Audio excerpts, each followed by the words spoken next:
Good morning, DJ Talk family. How you all doing today?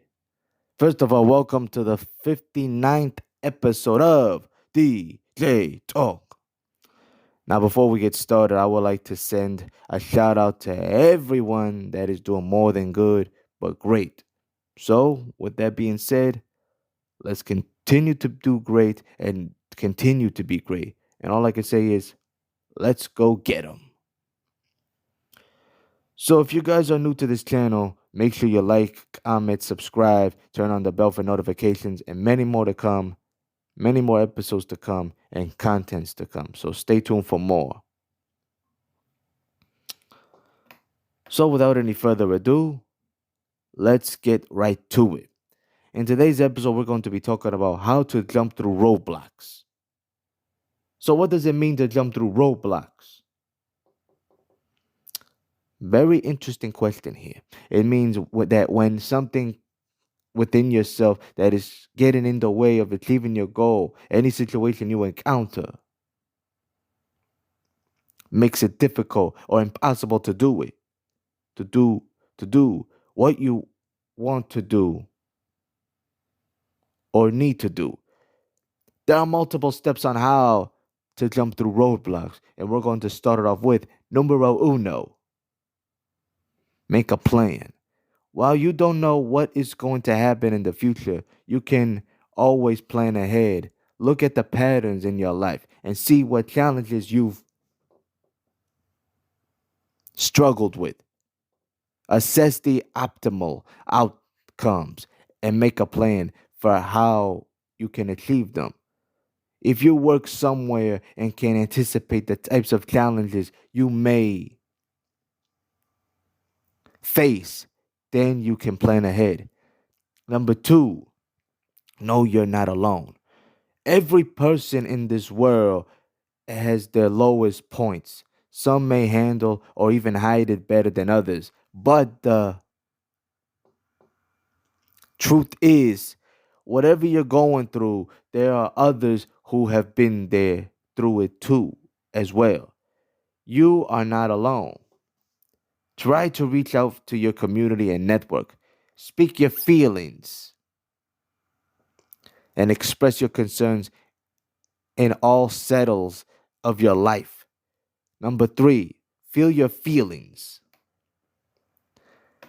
By masking your feelings, they're not going to go away. Rather, feelings become trapped energy and can even have negative health consequences when they are ignored. Take some time to feel what you feel. This could come in the form of meditation, or if you rather write it down, what you feel, writing can be a therapeutic and cathartic experience. When you feel, you can share your feelings. You may also be able to see your situation in a new light. This exercise could lead you to come up with novel solutions and overcome any challenge at hand. Number four, one of my favorite words here, think big. It could be easy to let yourself think small because of the fear of failure or even the fear of making a decision. But to accomplish great things in life, you have to be open to taking risks with whatever challenges may arise. Always think and dream big. That way you will achieve more than you could ever imagine. Try not to let your thoughts get in your own way. Number five, positive mindset. What do you think becomes your reality?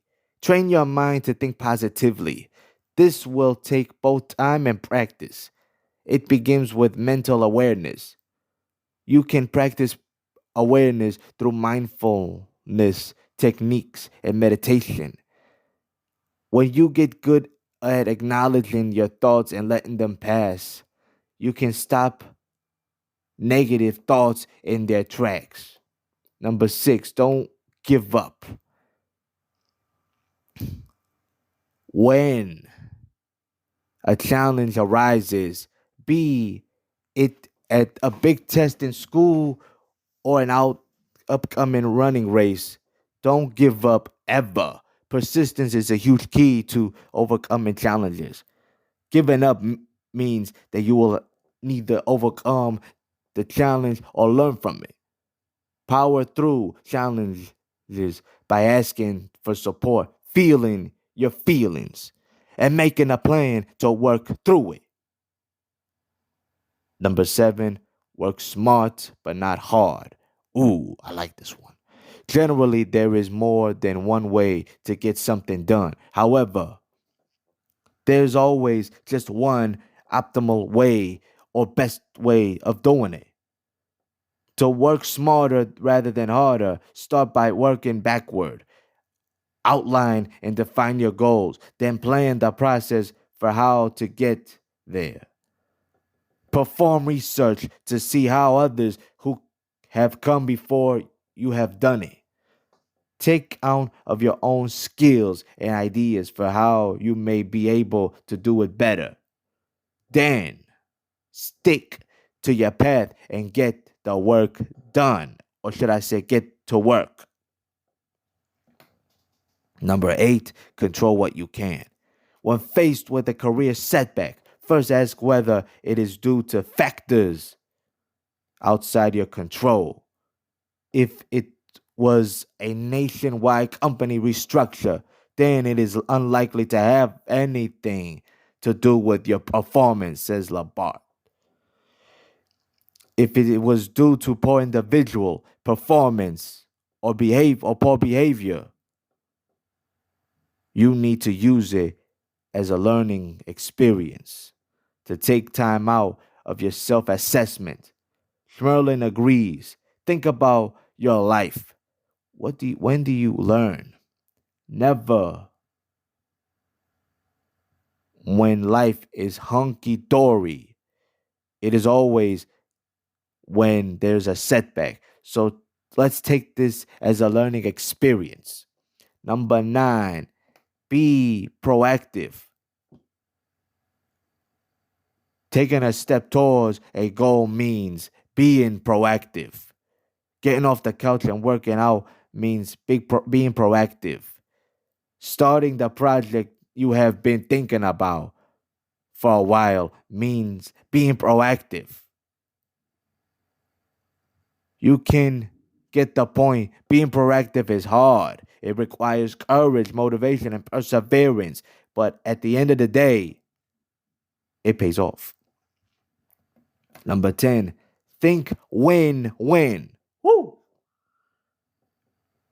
Being effective and being productive have very similar concepts. What one wants to achieve is to waste less resources while reaching the same progress. Number 11, focus more on positive self-talk. Make a conscious effort to stop putting yourself down. To do that, you need to be more aware of your negative self-talk. Those jabbing comments that you make to yourself. Compliment yourself on the things you do well. Acknowledge your achievements, no matter how small. Make a list at the end of the day, of each day, of 5 things you did well that made you happy or think you are proud of doing. Write these down, then write them to yourself out loud if possible before you go to bed. This won't eliminate all negative thinking, but if you can tip the scales towards the positive, it will keep your energy up. Number 12, silence your inner critic. Our inner critic has a lot of power of success and happiness. It will tell us you aren't good enough. You are total mess up, or you don't deserve good things. This voice in our heads is especially active when we make mistakes. If you want to stop beating yourself up over past mistakes, you must learn how to quiet your inner critic when it starts to speak up. Number one, quit negative self talk with positive self talk. Whatever your negative inner voice says, repeat an opposite positive affirmation. For example, if it says, you don't deserve it, you say, I deserve to have good things. If it says, you are a screw up, you will say, I will succeed at anything I put my mind into. Even if the affirmation are believable to you at first, say them anyway. It will quiet your inner critic and also rewire your mind to believe in what you say. Number two, put your foot down. One of the easiest ways to get rid of negative thoughts is to simply ignore them. Don't let those nasty little voices inside your head run rampant. Just tell them to go take a hike. You can do it. Enough said. And make a decision to not listen anymore. Pretend your inner critic is not for you. This may sound silly, but when you can learn to separate yourself from the negative voice in your head, it is much easier to keep it quiet. Pretend it's someone else saying these things, negative things. You are less likely to to tolerate being put down by something that has externally to you.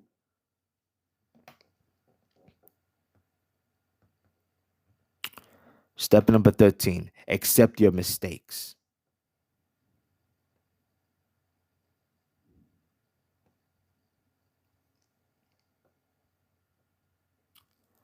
Your mis- Next up on the list, you can definitely have been, first of all, is to accept your mistakes. Stop beating yourself up by accepting these mess ups. Yes, it will hurt, and there will always be some degree of regret. Just realize it's all in the past, and you can do absolutely nothing to change it, but you can change the future. I love the quote right here that says by the man that written it down named Don Miguel Ruiz that says the human is the only animal on earth that pays 1,000 times for the same mistakes. The rest of the animal pay only once for every mistakes they make, but not us. We have a powerful memory. We make mistakes. We judge ourselves. We have find ourselves guilty and we punish ourselves. So my thing is here. That's it. So my thing here is stop paying for your mistakes. Make amends if possible. Apologize to the person you may have hurt and also to yourself. Because at the end of the day, you have just have to realize that what is done and you have control over your next move. And last but not least, number 14, break through the roadblocks. Now, there are multiple quotes that talk about how to break through roadblocks, and it goes something like this. Number one, Henry Ford says here, obstacles are those frightful things you see when you take your eyes off your goal. Number two, Richard Crawford says, being challenged in life is inevitable. Being defeated is the optional. Number three, Rob Liano. Achieving success is a challenge, but is also struggling. So you may as well choose success. Number 4, Robert F. Kennedy says, only those who dare to fail greatly can ever achieve greatly. And number 5, Martin Luther King says, our very survival depends on our ability to stay awake, to adjust to new ideas, to become vigilant, and to face challenges of change. So you see, in order to jump through roadblocks, you have to come up with a game plan. And the game plan is to overcome adversity that is in the middle of the road. And adversity that is blocking you from advancing to the higher level and seizing the opportunity to succeed in what you want to succeed. So before I wrap up this episode, I would like to give you all the peace of mind, and hopefully it will touch your heart and eventually motivate you guys as well. In order to succeed, you have to overcome obstacles that stand in your way and keep moving forward towards what you need to do to get to your destination. So thank you guys for tuning in to this episode. I appreciate it so much. And stay tuned for the next episode of DJ Talk. Peace out and have a great day, everybody.